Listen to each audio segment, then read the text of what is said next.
नमस्कार. कधी असं झालंय का की ऑफिसमध्ये आपण खूप मेहनत घेतलीये आणि त्याचं श्रेय भलतंच कोणीतरी घेऊन गेलं? हा अनुभव खरं तर खूप लोकांना येतो. उंबरठा आणि ती या कादंबरीमध्ये स्वरा नावाची एक व्यक्तिरेखा आहे आणि तिची कथा बरोबर हीच वेदना मांडते. खरं तर ही गोष्ट फक्त तिची नाहीये, आपल्यापैकी अनेकांची आहे. चला तर मग तिच्या ह्या संघर्षाला जरा जवळून पाहूयात. हा प्रश्न मला वाटतं बऱ्याच जणांना खूप जवळचा वाटेल.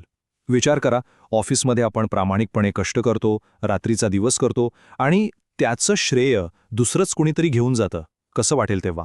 आज आपण ह्याच गोष्टीवर बोलणार आहोत. तर सगळ्यात आधी आपण स्वराच्या दृष्टिकोनातून बघूया. म्हणजे ती तिच्या कामाकडे कशी बघते. तिच्यासाठी तिचं ऑफिस, तिचं काम हे फक्त पैसे कमावण्याचं साधन नाहीये, तर तिच्या अस्तित्वाचीच एक ओळख आहे. स्वराचे हे शब्द ऐकलेत ना? यातून तिच्या भावना अगदी स्पष्ट होतात.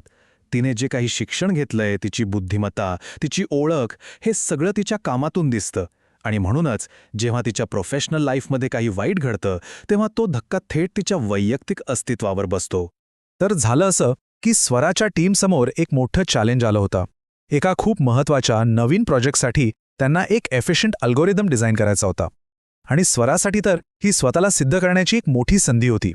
आणि तिने काय केलं, घर आणि ऑफिस या दोन्ही जबाबदाऱ्या सांभाळून सलग 2 रात्री जागल्या आणि ते परफेक्ट सोल्युशन तयार केलं. म्हणजे तिने अक्षरशः आपलं सर्वस्व पणाला लावलं होतं, कारण तिला बेस्ट रिझल्ट द्यायचा होता. पण मग तो क्षण आला जिथे तिच्या इतक्या कष्टांवर तिच्याच एका सहकार्याने पाणी फेरलं. आणि इथूनच तिच्या खऱ्या संघर्षाला सुरुवात झाली. झालं असं की टीम मीटिंग सुरू होती आणि स्वराचा सहकारी समीर तो पुढे आला आणि त्याने चक्क स्वराने तयार केलेला तो संपूर्ण अल्गोरिदम, तिच्या सगळ्या आयडिया स्वतःच्या असल्याचं भासवून सगळ्यांसमोर प्रेझेंट केलं. आणि गंमत म्हणजे त्याने इतक्या हुशारीने स्वराचा उल्लेख कसा केला, तर फक्त तिच्याशी थोडी चर्चा केली होती, बस इतकंच. आणि झालंही तेच. मॅनेजरने समीरच्या बोलण्यावर विश्वास ठेवला. त्याचं कौतुक केलं, ग्रेट जॉब समीर. आणि स्वराला काय म्हणाले, तर तू पण चांगली मदत केलीस, गुड टीमवर्क.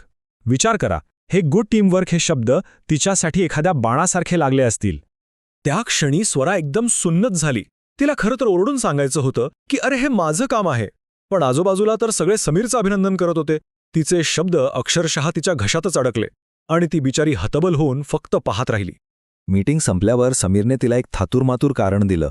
म्हणाला, अगं वेळेची गरज होती, पुढच्या वेळी नक्की तुझं नाव घेईन. पण स्वराला आता सगळं स्पष्ट झालं होतं की हे टीमवर्क वगैरे काही नाहीये, हे तर निव्वळ ऑफिस पॉलिटिक्स आहे. आता या सगळ्या मानसिक धक्क्यातून स्वरा सावरत असतानाच तिला तिच्या आईचं, ललिताचं एक पत्र मिळतं. आणि हे पत्र या कथेला एक निर्णायक वळण देतं. तिला लढण्यासाठी एक नवी प्रेरणा देतं. त्या पत्रातलं पहिलंच वाक्य बघा, ऑफिस असो वा रणांगण, जोपर्यंत तू शस्त्र हातात घेत नाहीस तोपर्यंत लोक तुला दुर्बल समजतील. म्हणजे किती अचूक आहे हे. आई तिला सांगते की आता शांत बसून चालणार नाही. जर आपण आपल्या हक्कांसाठी उभं राहिलो नाही तर हे जग आपल्याला कमजोरच समजणार. आता याचा अर्थ असा नाहीये की आई तिला उद्धट व्हायला सांगते. नाही, ती म्हणते कामात नम्र राहा, पण हक्कासाठी वज्रासारखे कठोर हो. म्हणजे कामात नम्रता पाहिजेच, पण जेव्हा स्वतःच्या हक्काचा प्रश्न येतो ना, तेव्हा मात्र वज्रासारखं कठोर बनायचं. आपल्या अधिकारांसाठी ठामपणे उभं राहायचं. आणि हा पुढचा सल्ला तर त्याहूनही महत्वाचा. तुझ्या बुद्धीचं तेज कोणालाही चोरू देऊ नकोस. बरोबर आहे की नाही? आपली बुद्धी, आपली प्रतिभा ही आपली खरी संपत्ती आहे. आणि तिची चमक जर आपण कुणाला चोरू दिली तर ते स्वतःच्या अस्तित्वाचा अपमान करण्यासारखंच आहे. आणि त्या पत्राचा शेवट होतो एका अत्यंत महत्त्वाच्या आणि थेट संदेशाने, रडण्यापेक्षा लढण्यावर भर दे. बस, परिस्थितीवर रडत बसू नका, त्याविरुद्ध लढण्यासाठी तयार व्हा. मला वाटतं हा संदेश फक्त स्वरासाठी नाहीये, तो आपल्या सगळ्यांसाठी आहे. तर मग या सगळ्या अनुभवातून आणि तिच्या आईच्या सल्ल्यातून आपण नक्की काय शिकू शकतो? कोणती सकारात्मक पावलं उचलू शकतो जेणेकरून आपलं काम आणि त्याचं श्रेय दोन्ही सुरक्षित राहील? इथे 3 खूप महत्त्वाचे उपाय आहेत. पहिला उपाय, आपली व्हिजिबिलिटी वाढवा. म्हणजे आपलं काम सगळ्यांना दिसेल असं ठेवा. प्रत्येक गोष्ट ईमेलसारख्या ऑफिशियल चॅनलवर डॉक्युमेंट करा, कारण कॉर्पोरेट जगात जे दिसतं तेच विकलं जातं. दुसरा उपाय म्हणजे ठामपणाचा सराव करा. कोणी आपलं काम चोरत असेल तर दुर्लक्ष करू नका. शांतपणे पण स्पष्टपणे सांगा की हे चुकीचं आहे. आणि तिसरं, पुराव्यांसह संवाद साधा. थेट भांडण किंवा आरोप करण्याऐवजी तुमचे ओरिजिनल ड्राफ्ट आणि फाईल्स घेऊन मॅनेजमेंटकडे जा आणि म्हणा की मला यात अजून काही डिटेल्स ॲड करायचे आहेत. याने काय होतं, तुमची व्यावसायिकता पण जपली जाते आणि तुमची बाजूही सिद्ध होते.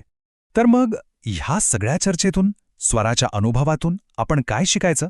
याचा शेवटचा आणि सगळ्यात महत्त्वाचा संदेश काय आहे? हा संदेश तिच्या आणि आपल्या सगळ्यांच्या प्रोफेशनल आयडेंटिटीशी जोडलेला आहे. आणि मला वाटतं हेच या संपूर्ण कथेचं सार आहे. आपलं जे बौद्धिक योगदान आहे, आपल्या आयडियाज आहेत, ते आपलं स्वतःचं आहे आणि त्यावर हक्क सांगणं हा काही आक्रमकपणा नाहीये, तर ती एक गरज आहे. प्रोफेशनल जगात टिकून राहण्यासाठी ही एक अत्यावश्यक गोष्ट आहे. तर मग जाता जाता हा विचार नक्की करा की आपली व्यावसायिक ओळख जपण्यासाठी आज आपण कोणतं एक पाऊल उचलू शकतो. कारण लक्षात ठेवा, आपली ओळख हीच आपली सर्वात मोठी संपत्ती आहे आणि तिचं रक्षण करणं ही पूर्णपणे आपलीच जबाबदारी आहे.